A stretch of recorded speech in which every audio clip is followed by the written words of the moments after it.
An understanding of those mechanisms can easily be applied to so many issues in the political system, in the education system, in technologies.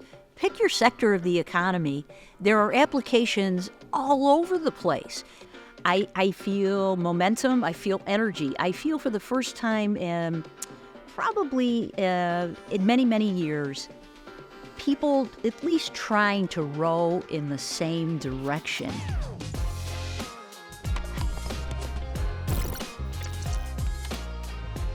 Today in the studio, we have Dr. Linda Lemura, a CNY native and the first female president of Moyne College. Linda is involved in numerous local, national, and civic organizations like the Regional Economic Development Council and was recognized as a woman of distinction by the New York State Senate. Linda, pleasure having you here. It's a joy to be here. Thanks so much for having me. Absolutely. So you're known for all sorts of different things, and I'm excited about getting into some of these today. But I also know that you're a big advocate for community involvement. I kind of wanted to start there. Why is community involvement so important? Oh, it's a fundamental part of being an educated person, a citizen for and with others. It's integral to what we do at Moyne College in terms of providing learning opportunities that are experiential in nature. And for example, in our case, the city of Syracuse provides a learning and living laboratory that is just unique, distinctive, even, I dare say, extraordinary. I think that community service and involvement run part and parcel with being a good citizen and understanding the rhythm, the pacing of a particular area, the leaders in a given area and the like, so that you understand the aspirations of the community, any challenges that the community faces, and that you could be a part of the dialogue, the conversation, and in solving issues.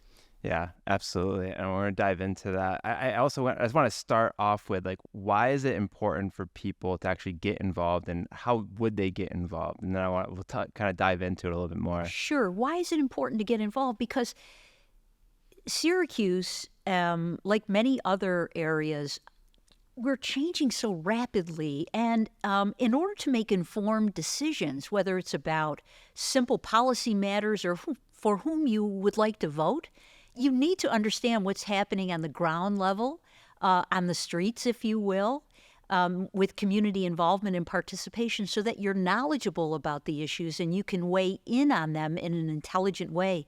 I like to tell our students, do not complain unless you are involved. Get a feel for your communities, because if you're just going day to day, showing up for work, and you don't care about what's happening in the world around you, you're not a fully engaged citizen.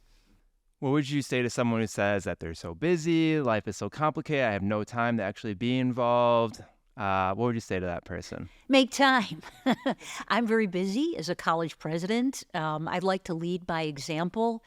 I never ask anyone to do anything that I wouldn't do myself.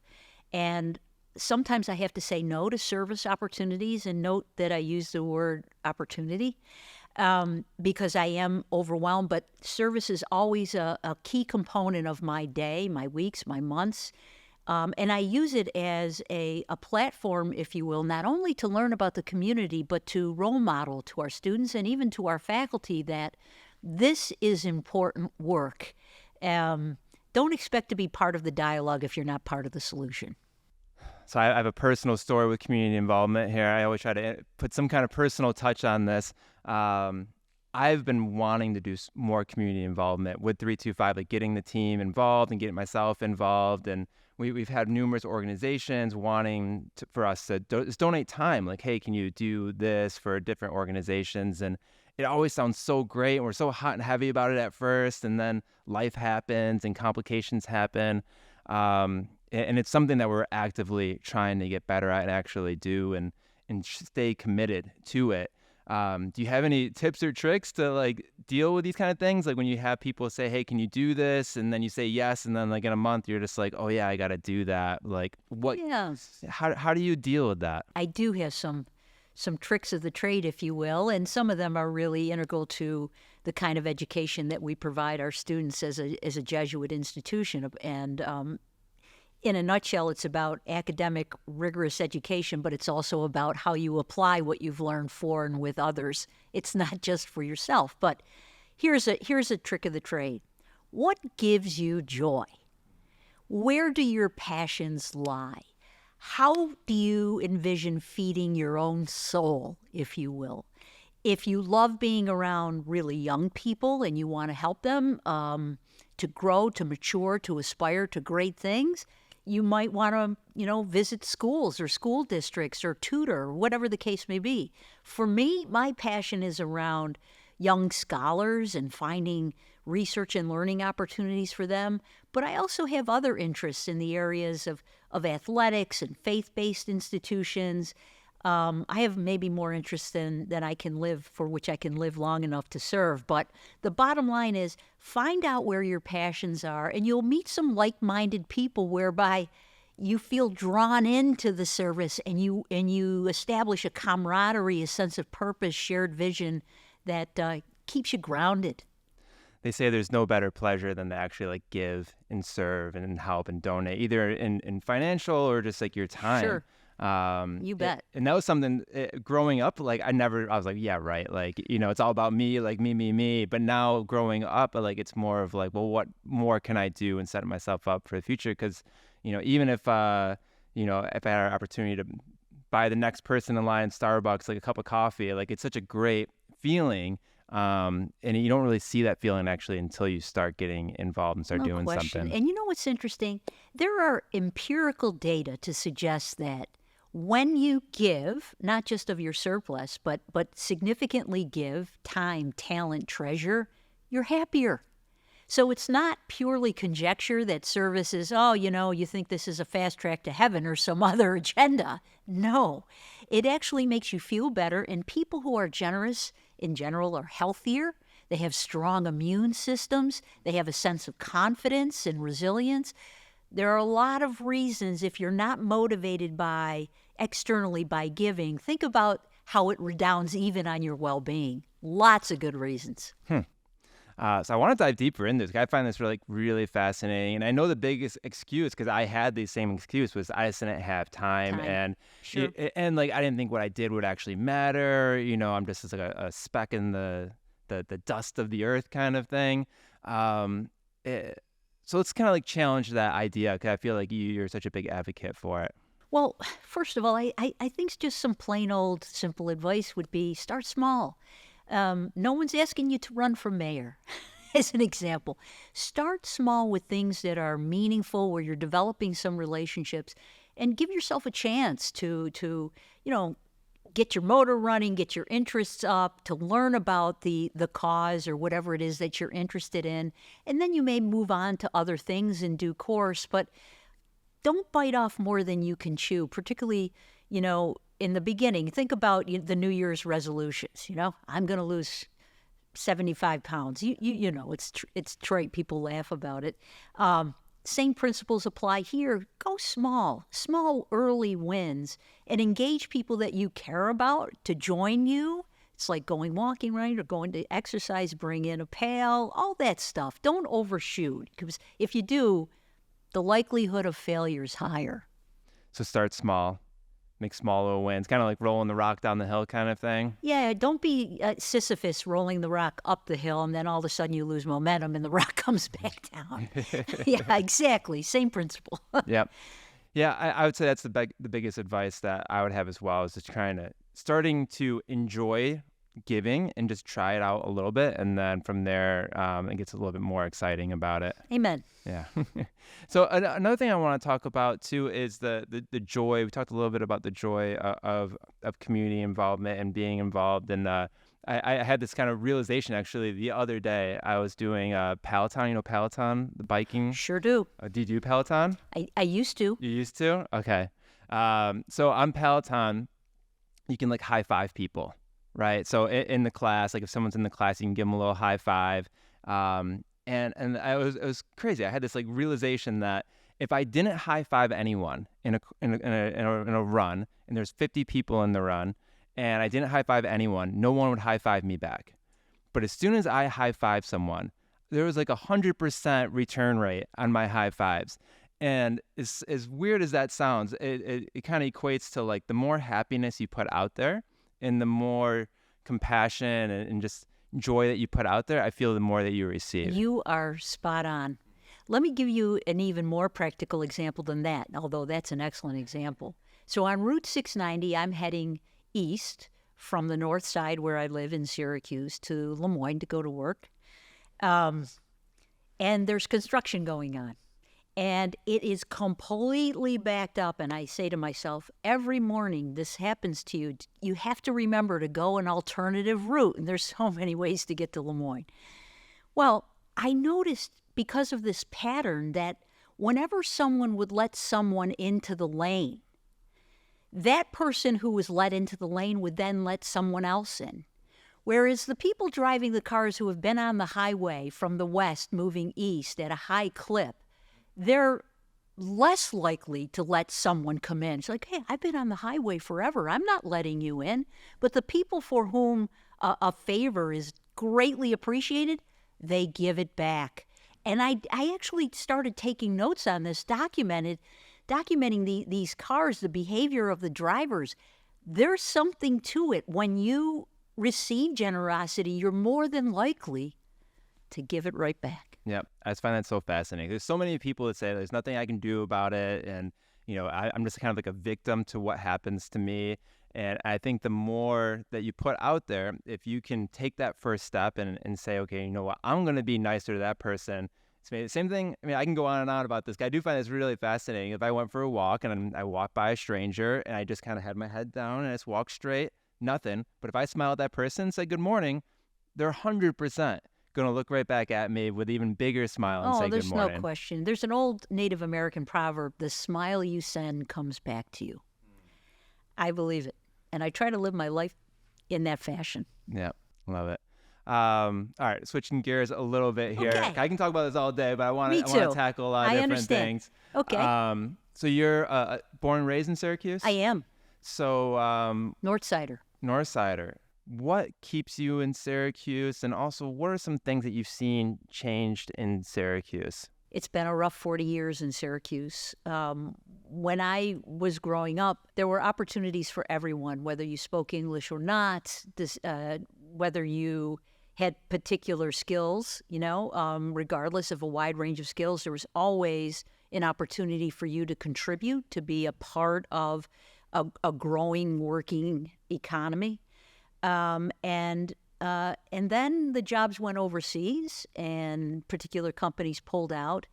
And the Syracuse region really had a one-trick pony in manufacturing as opposed to a diverse economy. And people suffered immensely. The population declined, essentially leaving people behind. And as a result of the failing economic base, the amount of resources going to schools, people who needed a lift, etc., job opportunities, they were in rapid decline. So it's been a really, really hard 40 years for this region.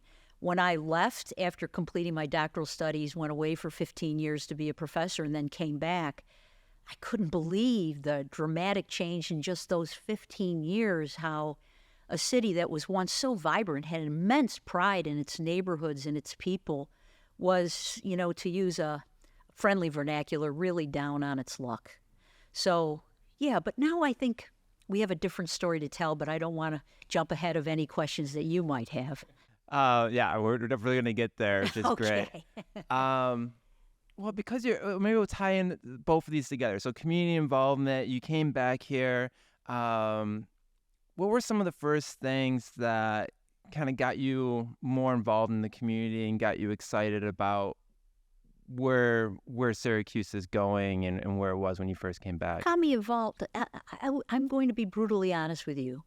The malaise that I sensed, the weather, the clouds, pick your negative affect. It was all encompassing, and people were drowning in shared misery.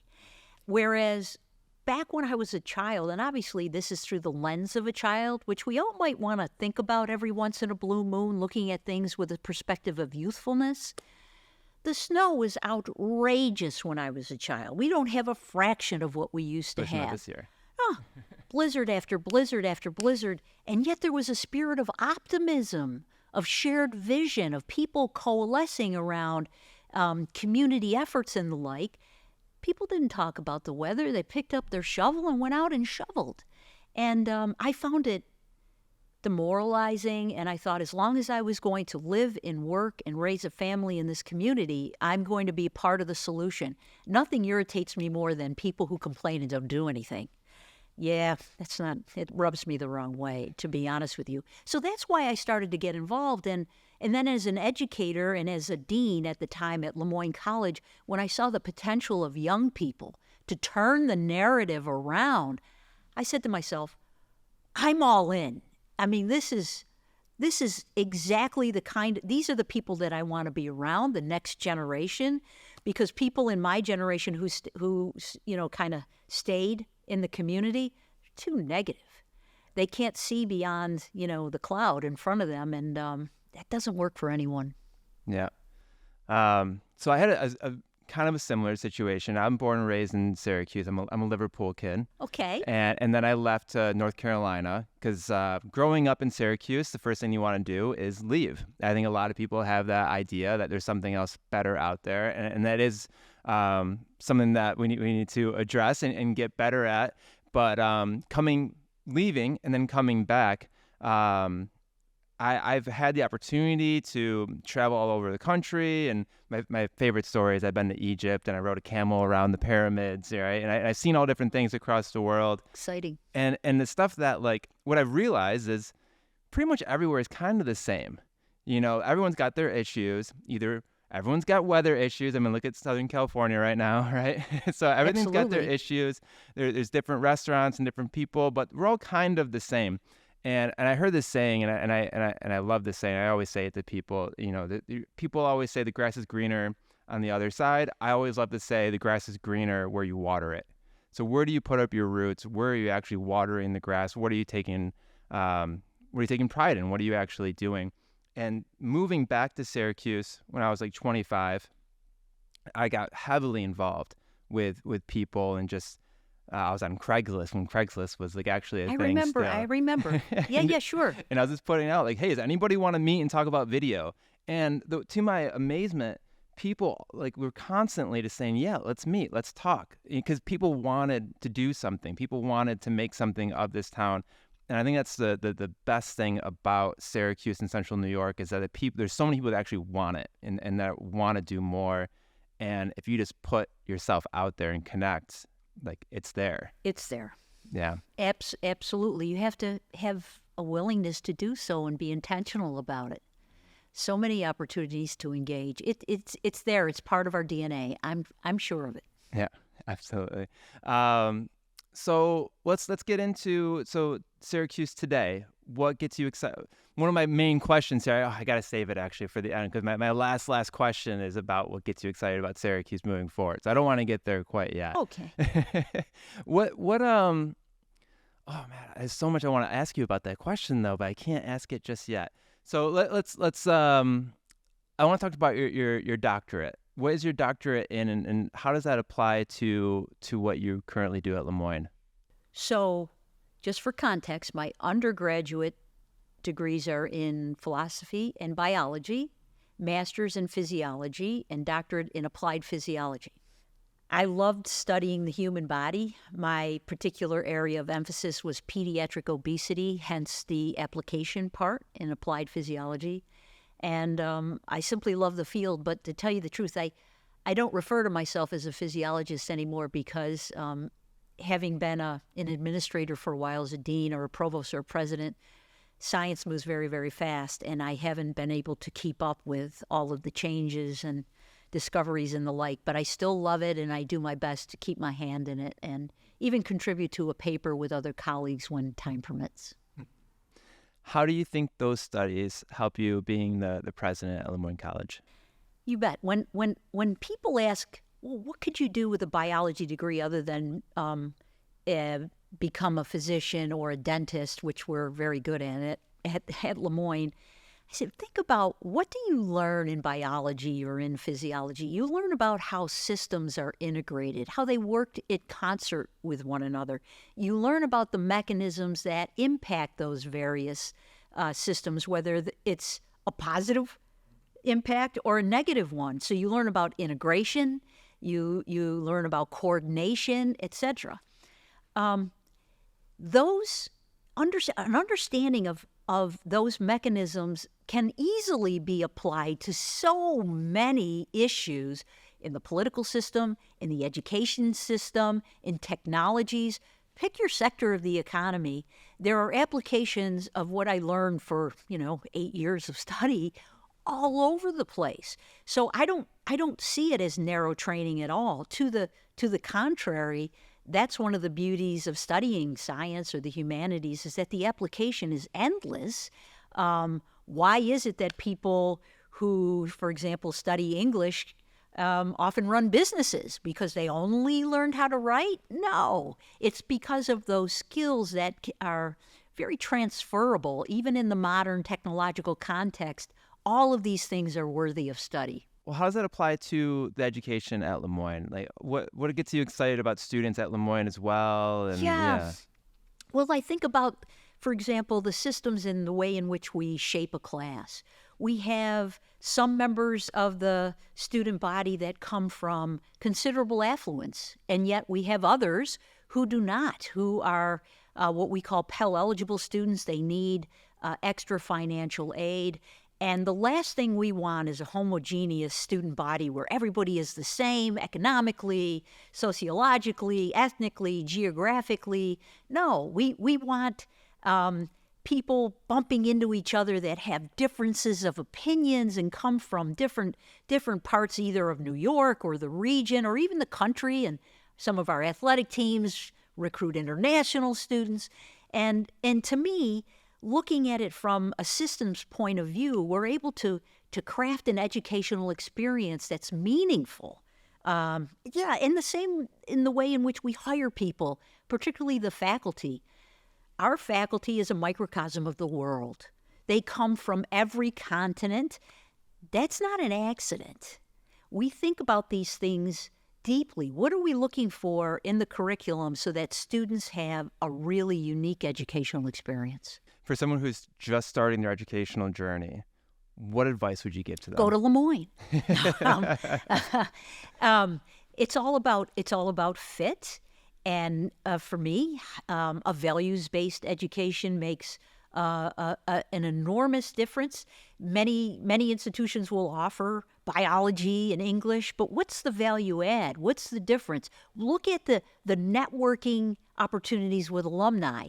Do the alumni love the place so much that they give back to the next generation? If you see evidence of that, that's an awfully, awfully good sign. They were happy with their education. They've prospered. They received gifts to go to Lemoyne, and in our case, and now they want to give back to the next generation. To me, you have to look at placement rates, starting salaries. Those are all important. But what do the alumni say about the experience? I like that advice.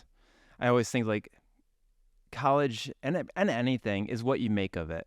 How much effort are you going to be putting into it to take advantage of the clubs? Are you going to try to network with alumni? Do you have that same advice? No question about it. I mean, for a school of our size, we have 90 clubs. There's something for everyone. And we tell students, if there isn't anything here for you, start it. Have a sense of agency, right? Become a leader. Everyone here is a leader. This is your school, and you're going to leave your imprimatur on it, so make it a good one. Contribute to the discourse, to the dialogue. Believe me when I tell you, we don't always agree on everything. And sometimes that can be painful, but that's exactly what we're trying to cultivate, where people learn how to disagree without being disagreeable. And all those things take time and patience. Yeah. But they're important. Yeah, absolutely. When I went to college, I was so scared. And I just kind of stayed in my dorm. I had a couple friends. And like even that, I felt like I wasn't really invited to hang out with them because it's so foreign idea to be away from my parents.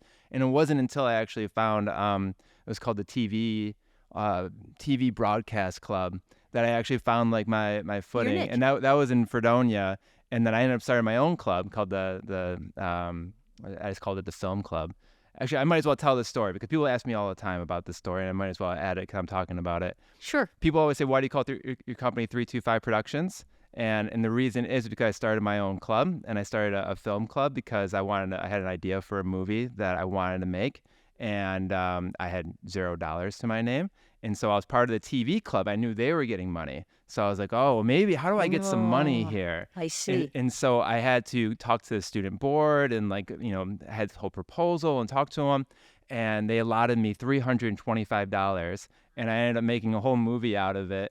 And started this club, and I hope the club is still there. But with that $325, I started the club, had this film festival, and so that's why we call it 325 Productions.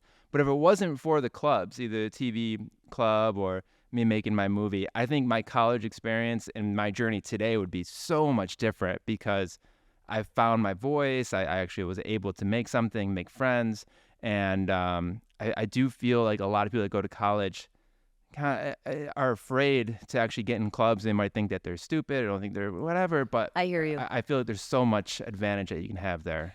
No question about it. Given our size, scale, scope, I worry about students that don't come out of their rooms, and I also worry about the loneliness of this generation.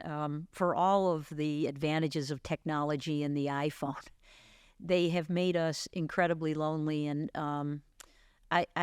we're not wired to be loners. We're social beings, and at a critical time in a young person's formation, let's say 18 to 21, they should be engaging with people of all kinds and learning from as many people as possible. And when you don't have the confidence where you can try to formulate an argument anonymously online, which is the worst possible place to argue, you lose confidence. And so when you're in a room with other humans, you don't engage as freely or confidently as you should. And that's one of the things that we're really working hard on at Lemoyne. It's the combination of technology and then, of course, the trauma of the pandemic. It's a heavy lift, and we're just now starting to get our vibrant community back. But it's very, very challenging. The iPhone has taken a toll. And again, I don't say this as conjecture, but rather there are ample data to suggest that staying on your phone for many hours a day helps no one. It actually creates anxiety and this sense of everyone else lives a perfect, Sure. perfect world. No, it's just a bad situation, unregulated. Yeah. No, I mean, everyone's talking about it. I mean, there's so many advancements and excitement that comes with technology and Sure. phones and stuff like that and social Sure. media, but I personally believe it creates fear. People are afraid that either they don't look good enough, they don't speak good enough, they don't interact well enough, they don't have enough money, they don't have enough friends, and it kind of creates anxiety, but also fear. And then there's also all the other things to be fearful of in the world if you watch enough news, It's worrisome. Yeah, and I think kind of going all the way back to the beginning, the more community involvement you have and the more you make life a friend versus making life a foe, I think you will end up much happier. Yeah, instead of, for example, counting the likes on a post, go out and help somebody learn how to read. You'll be so much happier. And I have to keep going back to the research, to the data that suggests that what I'm saying is it's not nonsense. The iPhone and social media is isolating. It's made people angry, mean-spirited. Imagine trying to craft an argument, for example, on Twitter, where the space is limited on these immensely complex matters. What do you suppose is going to become of that, other than a name-calling exhibition? It's not a good use of our precious time, especially for young people. Yep, absolutely. Okay, so there's 3 questions that we ask every guest that we have in the audience. I'm going to change it to kind of, hopefully we can get out of technology. All right. And we're going more in towards books here. Books. Yeah. Do you remember those things that I they love would put books. in a library and you'd look around and you might accidentally find something that you fall in love with in the stacks? You remember those days? I remember going to the library with my library card, when I was an elementary student, and it was such the first time going to a library with your little library card and you had to check out a book. I felt like I was just like so privileged and Oh, so I hear you. this is for me. How And about the library card, the first time you got a library yeah, card?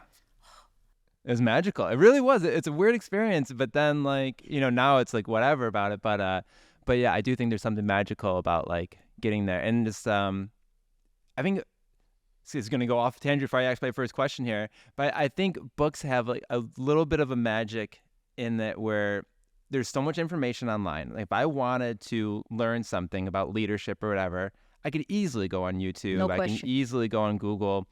But there's something about reading a book and just getting into it that even though it's the same information, there's just something about it that you actually kind of feel transported and you take that information a little bit. So with that, and I'll let you say whatever you want to say about books here as well. What is your favorite book and why would you recommend it? You know, for me, this was the hardest question to consider because I love so many different books, and I am a voracious reader, but unfortunately at this point in my life and in my career, much of what I read is related to my work. I don't have as much joy reading as I did when I was younger. But if I had to pick one, I am a huge fan of anything written by Graham Greene. And I would say The Third Man is probably my favorite book. And the reason that I appreciate that book or any of the books that he writes, I mean, I love C.S. Lewis, Jane Austen, Ernest Hemingway. I know you asked me for one, so let me get back to where I was. In the books written by Graham Greene, particularly The Third Man, there are moral dilemmas after dilemmas embedded within the books in the narrative, and the protagonist has to make critically important decisions that reveal the depth of his or her morality, or in some cases, immorality. And the reason that I find them so compelling is that the eras in which these books are related, these problems they transcend time, and it gives me a platform with students and colleagues. Like, the curriculum we offer at a place like Moyne, at a time when the liberal arts are under assault, I'm here to tell you that ethical dilemmas never go out of style. We'd like to wish that were the case, but it's simply not true. And for individuals who learn logic, ethics, how to deconstruct moral issues to make good decisions, those individuals will contribute in significant ways to society, and they will make a difference in their lives, their families' lives, their communities, the world writ large, little by little. So many of these enduring themes about morality, about class warfare, if you will, pick your economic issue, whatever the case may be, they don't go out of style, but how we approach them still requires a kind of education that is broad-based, interdisciplinary, and integrates many disciplines to solve contemporary problems. So that's why it's Graham Greene, and I highly recommend The Third Man. Love that. So you've been doing this for quite some time. What keeps you passionate? What keeps you driven to continue? As long as I'm around young people, I mean, I love young people. Now, unfortunately, in the job I'm in at this time, I don't get to be with them as much as I would like. As a professor, as a department chair, as a dean, I did.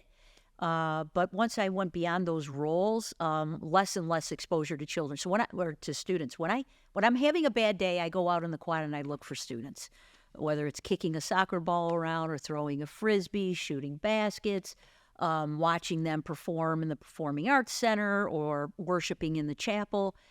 Pick your activity. When I'm around them, I feel a sense of hopefulness, and any of the problems that I'm dealing with, at least for the moment, dissipate.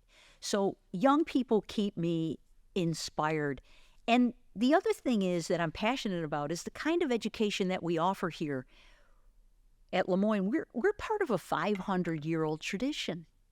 What lasts 500 years. So this is constant evolution, this freshness, and how we work with young people and faculty to ensure they're ready for an ever-changing world. If we were not nimble, intellectually agile, we would have all been out of business, I don't know, 400 years ago. It's not true.